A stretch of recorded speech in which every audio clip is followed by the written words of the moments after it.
अचर पद क्या होता है और बच्चों चर पद क्या होता है। ये दो बातें बच्चों हमें पता होनी चाहिए, ठीक है ना। चर को हम क्या बोलते हैं, चर को हम इंग्लिश में बोलते हैं बच्चों वेरिएबल, और अचर को बच्चों हम लोग इंग्लिश में बोलते हैं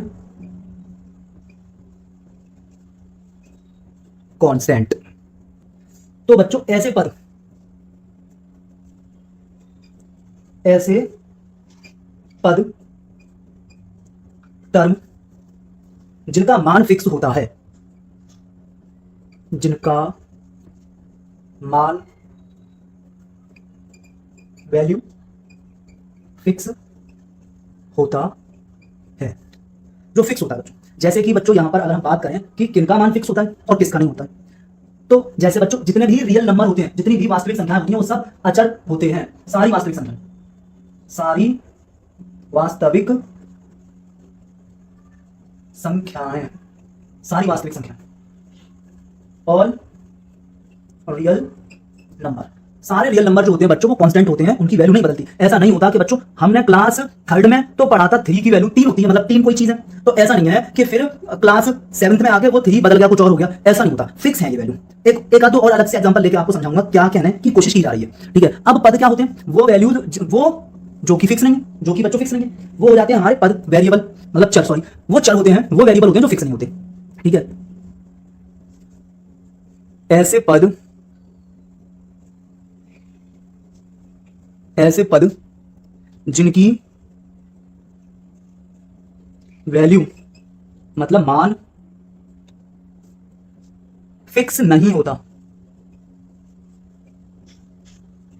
ठीक है। ऐसी कोई भी चीज जो फिक्स नहीं है, चेंज हो रही है टाइम के साथ साथ, वो सब पद होते हैं, टर्म होते हैं बच्चों, ठीक है ना। वो सबके सब चर पद होते हैं। ऐसी कोई भी चीज जो टाइम के साथ साथ बदल रही होती है, या फिर कोई भी चीज हो उसमें चेंज आ रहा है, वो बदल रहा है, वो फिक्स नहीं है, उसको हम चर कहते हैं, वेरिएबल कहते हैं। जैसे बच्चों अगर मैं बात करूं आपके सामने कि एक कार आपके सामने स्टार्ट हुई मतलब जब ड्राइवर बैठा तो कार उसने स्टार्ट कर दी चाबी लगाकर, अब चाबी लगाकर सिर्फ स्टार्ट कर दिया कार, ठीक है ना। अभी कार चली है नहीं, तो उसकी स्पीड कितनी है, फिलहाल आप कहेंगे कि उसकी स्पीड है 0, लेकिन जैसे ही कार उसने क्लिक छोड़ी तो फिर कार की स्पीड बढ़ेगी, ठीक है ना। कभी ना स्पीड बढ़ेगी, 0 से लेकर के बढ़ती चली जाएगी, और हो सकता है कि 100 हो जाए, और 100 के बाद भी वो ऐसा नहीं है कि फिक्स 100 ही है, वो चल बदल रही है, ऊपर नीचे हो रही है, कभी कितनी हो गई कभी कितनी हो गई। तो हम कह रहे हैं कि कार की जो स्पीड है वो चर है, वेरिएबल है, कार की स्पीड फिक्स नहीं है, चेंज हो रही है, बदल रही है, बस कार की स्पीड चेंज हो रही है, बदल रही है, फिक्स नहीं है कार की स्पीड, तो हम इस चीज को कहते हैं चर, मतलब वेरिएबल।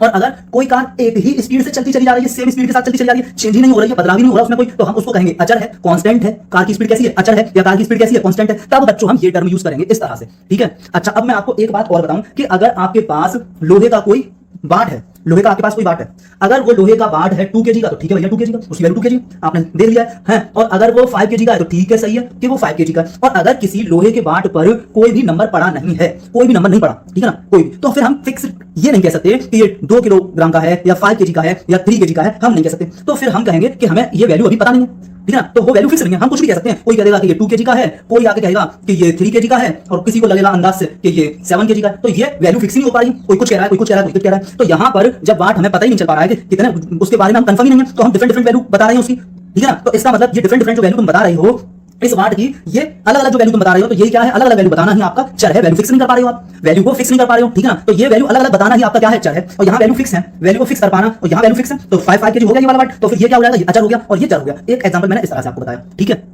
तो बच्चों एक ऐसा वाट जिस पर कोई अंकित मान फिक्स ही नहीं है, कोई, तो हम क्या कहेंगे, जब कोई अंकित मान नहीं लिखा है तो हम कहेंगे वो क्या है, चर है वो, क्योंकि उस वाट की वैल्यू अभी फिक्स ही नहीं हुई है, जो चेंज हो रही है, अलग अलग लोग अलग अलग अंदाजा लगा के बताते चले जा रहे हैं। फिक्स वैल्यू हो जाएगी अगर इसकी, तो हम कह देंगे कि ये कांस्टेंट है। फिक्स वैल्यू नहीं है तो फिर वो चर है बच्चों। और एग्जांपल और भी हैं, और आगे क्लासेस में चर और अचर हम और भी ज्यादा डिटेल से पढ़ेंगे, समझेंगे, ठीक है ना। तो बच्चों आप लोग जो अब तक पढ़ाई देख रहे हैं 6th क्लास तक, सॉरी अब तक नहीं 6th क्लास तक जो बच्चों आप लोगों ने जो पढ़ाई देखी, और उसमें जो आपने मैथ देखा, उसमें मैथ में इंग्लिश नहीं होती थी 6th क्लास से पहले, लेकिन 6th क्लास के बाद, ठीक है, बल्कि 6th क्लास में ही बच्चों उसमें इंग्लिश और घुस गई, ठीक है ना। हाँ, मैथ में इंग्लिश घुस गई।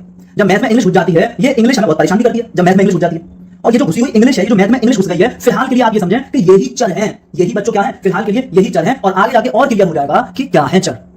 तो बच्चों और देखते हैं आगे, मैं कुछ एग्जांपल आपको लिखकर क्लियर कर दूं कि मैंने कहा यहां पर आपका चर में मैंने कहा कि x या फिर y या फिर a या फिर b या p या q, ये है बच्चों क्या, चर। यहां पे हमें x पता नहीं है कि x की क्या है वैल्यू, यहां पे x हमें पता नहीं कि x मैथमेटिकल x की वैल्यू क्या है, वजह तो यही होती है कि, और फिर हम आगे ग्राफिकली जब हम इसको समझेंगे, तो चर और अचर और ज्यादा हमारा क्लियर हो जाएगा बच्चों, ठीक है ना। तो ये तो बच्चों हो गए हमारे चर। और अचर बच्चों हमारा हो जाता है जैसे कि बच्चों 1 है या 2 है या -5 है या 3.7 है या √2 है या फिर 3√7 है या 2/9 है। ये बच्चों हमारे हो गए क्या, अचर। ये वैल्यू फिक्स है, ठीक है। और ये बच्चों हमारे हो गए चर, ठीक है।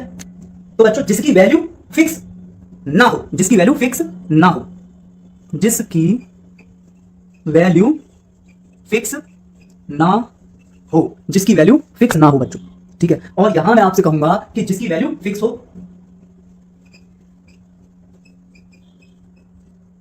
जिसकी वैल्यू फिक्स हो, तो बच्चों ए हुआ या बी हुआ या सी हुआ या पी हुआ या क्यू है, ये आर है, ये आपका एक्स वाई जेड है या अल्फा बीटा है।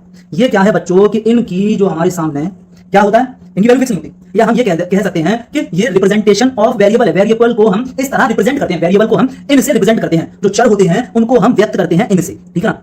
हाँ, representation of variable, representation of variable, ठीक है ना। तो कहने का मतलब यह है कि ये क्या है, हम वेरिएबल का रिप्रेजेंटेशन है, ठीक है ना। चर का हमने क्या कर दिया, निरूपण कर दिया। चर को हम इससे व्यक्त करते हैं, चर को। और अचर आपके सामने ये मैंने लिखी दी, ठीक है बच्चों। ये आपके समझ में आ रहा होगा। तो बच्चों आप लोग नोट करते जाइएगा और साथ के साथ चलिए तो आपको समझ में आएगा, ठीक है ना।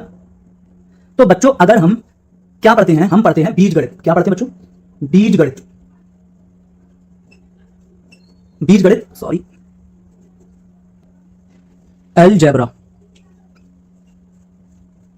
अलजेब्रा की जब हम बात करते हैं बच्चों, तो अलजेब्रा में क्या होता है बच्चों कि हम यूज करते हैं एक शब्द का जिसे कहते हैं बच्चों हम पद, या इंग्लिश में कहते हैं टर्म। टर्म बच्चों, तो बच्चों पद क्या है, टर्म क्या है, तो यही बच्चों पद हैं। ये देखना जरा आप, दो तरह के पद मैं अभी आपको बता रहा हूं। एक बताया मैंने आपको कौन सा पद, एक बताया मैंने आपको अचर पद, और एक बता रहा हूं मैं आपको चर पद। तो जैसे कि बच्चों ये लिखा हुआ है 7 या 3 या 9/2 या √3, तो ये तो हो गए बच्चों अचर पद, मतलब कि सभी वास्तविक संख्या। और बच्चों जब मैं पद की बात करूंगा, चर पद की बात करूंगा, चर पद, तो वो क्या होते हैं, देखने में कैसे होते हैं, ऐसे x, y, z। या बच्चों मैं ऐसे भी कह दूं 2x, 3y, 7z, या 2/3a, 7/2p। तो ये भी क्या है बच्चों, 7/2, ये क्या है बच्चों, पद है। ये बच्चों क्या है, पद है, ठीक है ना। तो पद बच्चों ये भी कहलाए जाते हैं। मतलब ये जो हम मैथ में अब तक पढ़ रहे थे, इसको भी हम पद बोल देते हैं, ये 7, 3, 9/2 ये सब। और इनको तो हम बता रहे हैं कि ये पद हैं, ये चर पद हैं, ये अचर पद हो जाते हैं, ये चर पद हो जाते हैं, ये अचर पद हो जाते हैं बच्चों। ये अचर गुणा चर, और चर की घात बच्चों हम लेंगे, क्या लेंगे, परिमेय संख्या। चर की घात परिमेय संख्या। परिमेय संख्याएं बच्चों अगर आप नहीं जानते होंगे तो प्रॉब्लम होगी, आपको पहला चैप्टर देखना होगा पूरा, ठीक है। तो आप समझ जाएंगे कि परिमेय संख्याएं क्या होती हैं, ठीक है। परिमेय संख्या वो होती हैं जो डेसिमल में होती हैं, या मैं कहूं परिमेय संख्या कौन सी होती है, जो p/q के रूप में लिखी जा सकती हैं। जैसे 1, 2, 3, 4, तो इसके अपॉन 1, इसके अपॉन 1, इसके अपॉन 1, इसके अपॉन 1, तो ये p/q के रूप में लिखी जा सकती है। इसके अपॉन 1, तो ये p/q के रूप में लिखी जा सकती है। ये सभी परिमेय संख्याएं हैं। और 3/2 ये भी क्या है, परिमेय संख्या। और 3/2 को हम कहेंगे कितना, 1.5। तो 1.5 भी क्या है, परिमेय संख्या। मतलब डेसिमल फॉर्म में भी होगी और फ्रैक्शन फॉर्म में भी होगी, ठीक है। दशमलव रूप में भी होगी, दशमलव रूप में भी होगी और भिन्नात्मक रूप में भी होगी परिमेय संख्या। ये परिमेय संख्या होती है, ठीक है। तो चर क्या होता है और अचर क्या होता है, ये मैं आपको समझा चुका हूं अभी 1 सेकंड के लिए, फिर मैं आपको बताऊंगा दोबारा से, ठीक है। ये 1 सेकंड को मैं हटाता हूं। तो ये तो हो गया बच्चों बीजगणितीय व्यंजक। बीजगणितीय व्यंजक परिभाषा से निकल के बन गया ये, ठीक है। ये या मैं ये कहूं ये बीजगणितीय व्यंजक का रूप है, बीजगणितीय व्यंजक की शक्ल है। फेस वाइज समझ लो, ठीक है ना। हाँ, चेहरे से समझ लो कि बीजगणितीय व्यंजक कैसा होगा, और उसका व्यवहार समझ लो, बिहेवियर समझ लो कि बीजगणितीय व्यंजक कैसा होगा। और इसी तरह हमें पूरा मैथ समझना है। अब मैं बात करता हूं बहुपद की, पॉलिनोमियल की। तो पॉलिनोमियल में बच्चों क्या मैं बताऊंगा आपको, पॉलिनोमियल बच्चों क्या होगा, अचर पद गुणा में बच्चों चर, और जो अब घात लिखूंगा वो लिखूंगा बच्चों में पूर्ण संख्या। अब मैंने घात लिख दी बच्चों पूर्ण संख्या। तो ये हो गया बच्चों बहुपद। ये बच्चों क्या है, बहुपद है। ये क्या है बच्चों, ये है बीजगणितीय व्यंजक की शक्ल, और ये है बच्चों किसकी शक्ल, ये है बच्चों पॉलिनोमियल की शक्ल, ठीक है ना। अब प्रत्येक पूर्ण संख्या परिमेय संख्या होती है, लेकिन प्रत्येक परिमेय संख्या पूर्ण संख्या नहीं होती है। इसी तरह बच्चों जो प्रत्येक बहुपद होगा उसको हम बीजगणितीय व्यंजक कह सकते हैं, लेकिन प्रत्येक बीजगणितीय व्यंजक को बहुपद नहीं कह सकते, ठीक है। ये आप देखेंगे। जैसे कि अब मैं आपसे कहूं कि अचर और चर क्या है। अब मैं आपसे कहूं, एक टॉपिक में लेता हूं आपके सामने अचर और चर का, ठीक है। मैंने यहां ले लिया अचर और ये ले लिया चर। समझा चुका हूं वैसे मैं आपको। इसको कहते हैं बच्चों हम वेरिएबल, इंग्लिश में वेरिएबल, और इसको कहते हैं बच्चों हम लोग कांस्टेंट। इसको हम कहते हैं बच्चों कांस्टेंट। कांस्टेंट। अब बच्चों मैं आपको एक एग्जांपल से और समझाता हूं। अगर हम किसी शॉप पर गए और उस शॉप पर एक पेन की जो कॉस्ट है, जो एक पेन की कीमत है, एक पेन की जो कीमत है, जो कॉस्ट है, वो है बच्चों 10 रुपए है। कितनी है बच्चों, 10 रुपए है। अब बच्चों मैं आपसे एक बात बोलूं कि मैं गया, मैं लेकर आया 2 पेन, मैं कितनी पेन लेकर आया? 2। तो वो जो 2 पेन आएंगी वो कितनी, टोटल कॉस्ट कितनी हो जाएगी? 2 × 10, 2 × 10 रुपीज हो जाएगा, ठीक है, 2 × 10 रुपया हो जाएगा कुल कीमत। और अगर कोई इंसान लेकर आ सकता है फिर 3 पेन, ठीक है, आप गए, आप लेकर आए 3 पेन, तो 3 × 10। कोई और जाएगा तो वो कितनी पेन लेकर आएगा? तो बच्चों हम यहां देख रहे हैं कि पेन की जो संख्या है वो फिक्स नहीं है, लेकिन एक पेन की कीमत बच्चों फिक्स है। एक पेन की कीमत बच्चों 10 10 10। लेकिन यहां पर कौन फिक्स नहीं है, कौन बदल रहा है? ये पेन बदल रहे हैं। हम जा रहे हैं, कितनी पेन लेके आ रहे हैं, कोई और जा रहा है तो कितनी पेन लेके आएगा, कोई और जाएगा तो कितनी पेन लेकर आएगा, ठीक है ना। तो नंबर ऑफ पेन क्या हो रहा है? नंबर ऑफ पेन बच्चों, ठीक है ना, नंबर ऑफ पेन बच्चों हो रहा है, बदल रहा है। नंबर ऑफ पेन बच्चों क्या हो रहा है? बदल रहा है, ठीक है ना बच्चों। पेन की संख्या बदल रही है। यहां जो पेन की संख्या है वो बच्चों बार बार बदल रही है। कभी 1 कोई लेकर आ रहा है, कोई 2 लेकर आ रहा है, कोई 3 लेकर आ रहा है, कोई 7 8 9, कोई 100 लेकर आ रहा है, ठीक है ना, कोई 100 लेकर आ रहा है, कोई 1 लाख पेन लेकर आ रहा है। लेकिन एक पेन बच्चों 10 रुपए की है, ये चीज नहीं बदल रही। तो पेन की जो संख्या है वो बदल रही है, पेन की संख्या बच्चों बदल रही है। तो जो पेन की संख्या है बच्चों वो बदल रही है, इसलिए ये हो जाएगा बच्चों चर, ठीक है ना। ये बच्चों क्या हो जाएगा? पेन की संख्या क्या हो जाएगी? चर। और एक पेन की कीमत, एक पेन की कीमत ये बच्चों क्या हो जाएगी? 10 रुपए है, 10 रुपए, 10 रुपए, 10 रुपए। तो ये बच्चों एक पेन की कीमत फिक्स है, 10 रुपए, 10 रुपए, 10 रुपए, 10 रुपए ही है, ठीक है। हाँ, तो बच्चों मैं कहूंगा एक पेन की कीमत बच्चों कैसी है? फिक्स है। कितनी है? 10 10 10 10। तो बच्चों मैं क्या कहूंगा कि ये है अचर, ये है अचर। ये बात मैं आपको बता चुका था कि चर क्या होता है, अचर क्या होता है, लेकिन दोबारा मैंने फिर समझा दिया एक और एग्जाम्पल से, एक और एग्जाम्पल से मैंने आपको दोबारा फिर समझा दिया, ठीक है बच्चों। तो बच्चों ऐसे पद जिनका मान ना बदले, ऐसे पद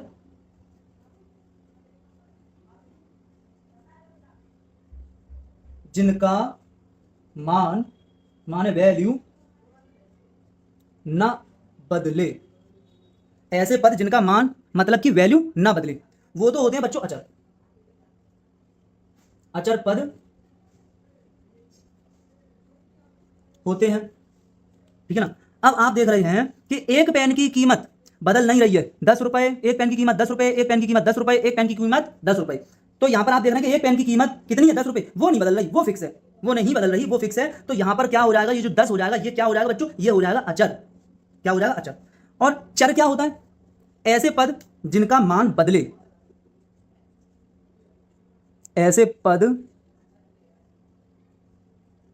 जिनका मान बदले, ऐसे पद जिनका मान बदले चर पद होते हैं, चर पद होते हैं। तो बच्चों क्या है? पेन की जो संख्या है वो क्या है? चर है, बदल रही है। कोई कितनी पेन लेके आ रहा है, कोई कितनी पेन लेकर आ रहा है, ठीक है। पेन की संख्या, पेन की संख्या क्या है बच्चों? पेन की संख्या यहां पर क्या है बच्चों? यहां पर पेन की संख्या क्या है? तो पेन की संख्या है बच्चों, क्योंकि पेन बदल रही है, कोई कितनी पेन लेकर आ रहा है, कोई कितनी पेन लेकर आ रहा है, तो पेन बच्चों बदल रहे हैं। तो पेन की संख्या क्या है बच्चों? यहां पर पेन की संख्या को हम कहेंगे बच्चों चर, क्योंकि वैल्यू बदल रही है, ठीक है। वो वैल्यू जो बदलती है वो, जैसे कि अगर मैं आपको ये कहूं कोई भी दुनिया में चीज इंक्रीज या डिक्रीज हो रही है, कम हो रही है या बढ़ रही है या कम हो रही है, तो वो बच्चों कहलाई जाती है चर, मतलब वेरिएबल। और कोई ऐसी चीज बच्चों जो कि फिक्स है, ना कम हो रही है ना ज्यादा हो रही है, उसको कहते हैं बच्चों हम लोग अचर, ठीक है बच्चों। तो बच्चों इस चर और अचर को मैं आपको एक एग्जांपल से और समझाता हूं। बच्चों अगर मैं यहां पर ये कहूं कि ये जो आपके सामने बना हुआ है ये एक पेड़ है, ये जो आपके सामने है ये बच्चों एक मैंने पेड़ आपको बना दिया है, ये एक पेड़ है, ठीक है ना। ये एक आम का पेड़ है बच्चों, और ये पेड़ कितने हैं? तो पेड़ है बच्चों एक। यहां पर अगर मैं ये कहूं कि पेड़ की संख्या, यहां पर मैं कहूं पेड़ की संख्या,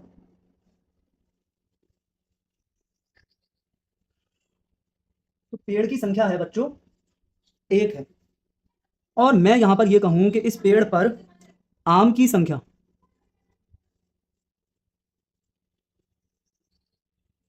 आम की संख्या किसी वर्ष, ठीक है ना, आम की संख्या जो है, ये जो आम की संख्या की बात हो रही है ये किसी वर्ष की बात हो रही है, किसी वर्ष में, ठीक है ना। मान लिए 2024, 2024 में, 2024 वर्ष 2024 में आम की संख्या माना मैंने 100। अब अगली साल पेड़ ये एक वही है, पेड़ कांस्टेंट है, पेड़ कांस्टेंट है, और अगली साल, ठीक है ना, 2025 में जो आम की संख्या हुई वो मैंने कह दिया कि 78 है। फिर अगली साल 2026 में जो आम की संख्या है, नंबर ऑफ मैंगोज हैं, वो हो गए बच्चों 125। फिर अगली साल बच्चों 2027 में नंबर ऑफ मैंगोज हो गए 101। तो हम बच्चों यहाँ पर देख रहे हैं कि हर साल जो है वो पेड़ पर आने वाले आमों की संख्या बदल रही है। हर बार हम देख रहे हैं कि पेड़ पर, इस पेड़ तो एक है, कांस्टेंट है, पेड़ क्या है, एक ही है, कांस्टेंट है, अचर है। ये जो पेड़ की संख्या है वो तो एक है, वो तो अचर है, लेकिन हर साल आमों की संख्या कम ज़्यादा हो रही है। हर साल आमों की संख्या बच्चों कम ज़्यादा हो रही है। इसलिए ये जो आमों की संख्या हुई बच्चों, इसको हम कह देंगे कि ये है क्या, ये है बच्चों चर। ये क्या हो रहा है, चर, क्योंकि ये संख्याएं आम की जो हैं वो बदल रही हैं, तो ये हो गया बच्चों चर। तो इस तरह समझ सकते हैं हम चर और अचर को। ठीक है बच्चों। बच्चों थोड़ा सा मैं इसका ग्राफिकल व्यू आपको दूं कि अगर मैं बात करूं कि ये है बच्चों वाई एक्सिस और ये है बच्चों एक्स एक्सिस, तो जो बच्चे ग्राफ जानते होंगे कि मैंने ये एक ग्राफ बना दिया, ये एक रेखा जा रही है, ठीक है ना, ये हो गया आपका एक्स एक्सिस, एक्स अक्ष, और ये है आपका वाई अक्ष, और यहां पर बच्चों ये एक रेखा जा रही है। इस रेखा पर एक्स वाई, इस रेखा पर ये क्या होंगे, एक्स और वाई। इस बिंदु के जो निर्देशांक होंगे, एक होगा x की वैल्यू और एक होगी y की वैल्यू। वो इस बिंदु की x, यहाँ पर x की वैल्यू और y की वैल्यू अलग आएगी, इस बिंदु पर x की वैल्यू y की वैल्यू अलग आएगी, इस बिंदु पर x की वैल्यू y की वैल्यू अलग आएगी, इस बिंदु पर x की वैल्यू y की वैल्यू अलग आएगी, और इस बिंदु पर x की वैल्यू y की वैल्यू अलग आएगी।